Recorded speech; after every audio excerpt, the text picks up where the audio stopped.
Hi, so I'm going to draw Robyn, and I have a model sheet here. This is what we use in animation to remind all the artists how the character is drawn and to help us all draw her in the same way. So I'm just going to draw her in a simple pose, and we'll talk about the shapes that she's made out of.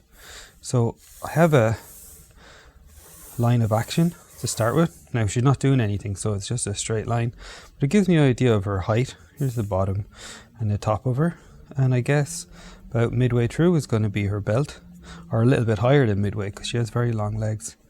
And basically Robyn at the start of the movie is very based on squares, and it really shows her inner personality is very uptight and very controlled by the town and the way that her dad sees the world and the way the people in the town see the world.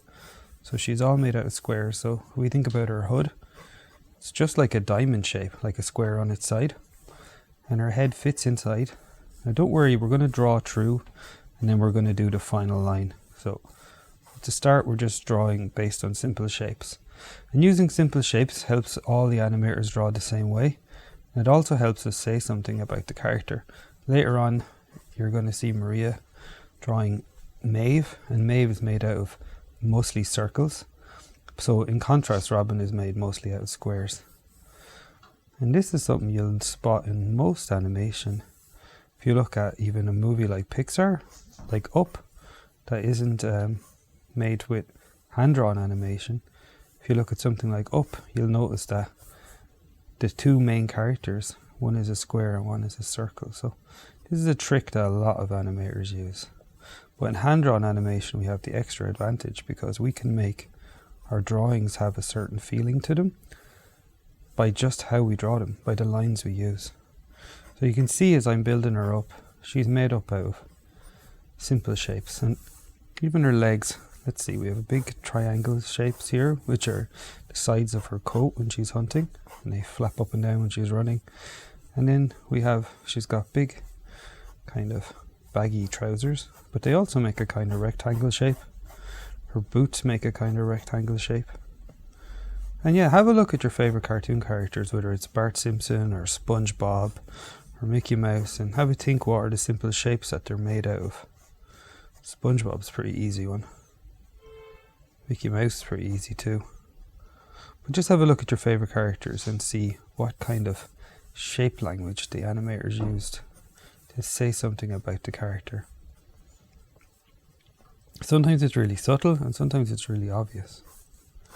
But anyway, we just did a big triangle for her cape, and then we have a crossbow. Now there's no getting around it. Crossbow is pretty much a semicircle no matter what.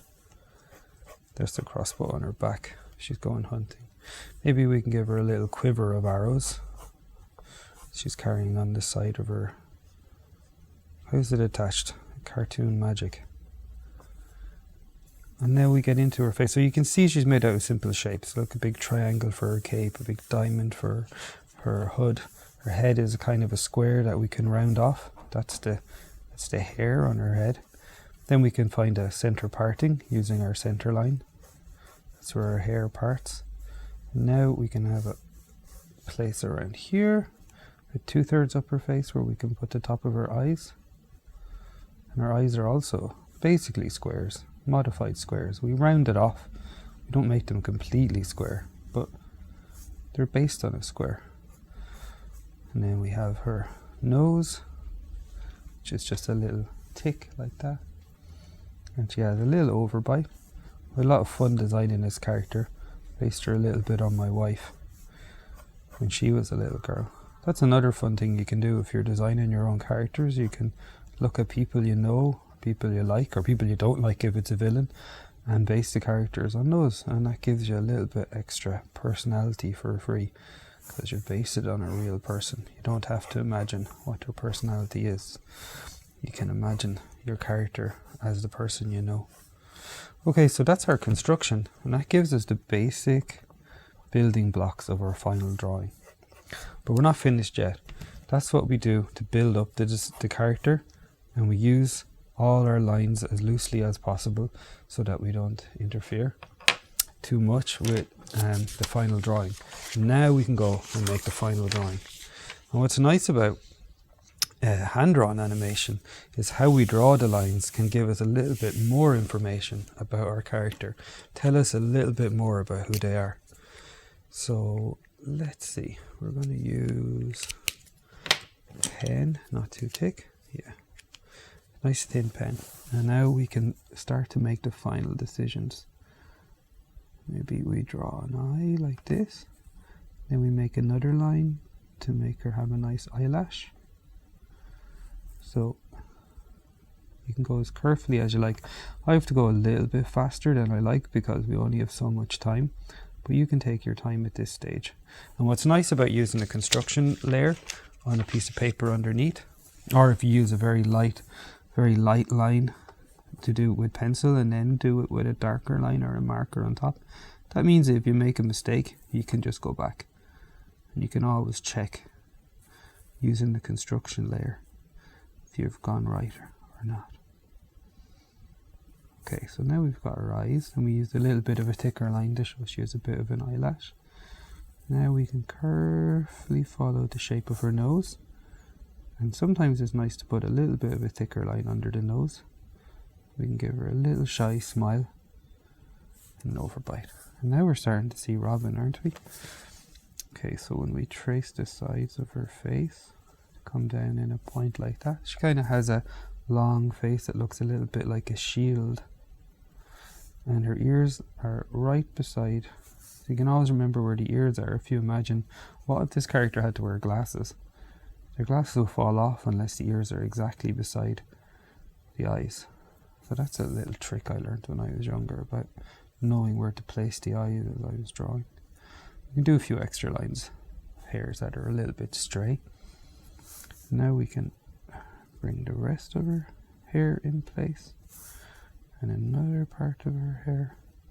So what used to be a hard square when we constructed it is now much softer because we're thinking about what are we drawing? We're drawing hair, so we have to be a little bit softer. It's not made out of cardboard. So hair is kind of soft and it kind of bunches up. So we can think about that as we draw it. Another thing we start to do now is think about overlap. And when we construct it, we drew the whole shape, but now we want it to feel like the hood is in front. So we can put the hood, the first line of the hood on top like that, and the next one on top like that. And it looks like her head is kind of inside the hood just by using overlap, which is a really simple rule. That helps a lot when we're drawing hand-drawn two-dimensional characters to give them a little bit of 3D, makes them seem a little bit more believable. And this stage, if it was a comic book, would be called inking. In animation we call it cleanup. But really this is the most important stage in a lot of ways because these are the lines that will end up on screen. So you can kind of draw loosely and sketchy when you're constructing your character and have a lot of fun. But when it comes to this stage, it's good to take your time and make decisions carefully. But enjoy it. Don't get too uptight. You won't have any fun. And what's nice about when you're drawing a character like Robyn is you can use really hard lines and really definite control lines. But if you're drawing a character like Maeve or a wolf or somebody who's really wild and rough, you can kind of use a lot of scratchy lines to help show that they're kind of wild and a lot more free than poor Robyn is when we first meet her. But if you watch carefully in the movie, you'll see in Wolfwalkers, you'll see that Robyn starts off with tight lines like this, but slowly over the course of the movie she changes. Her personality starts to change and her worldview starts to change and the things she cares about starts to change, and so her lines start to change and she starts to become much scratchier and rougher. And that's something I really love about hand-drawn animation. That's special, that you can't do with a computer.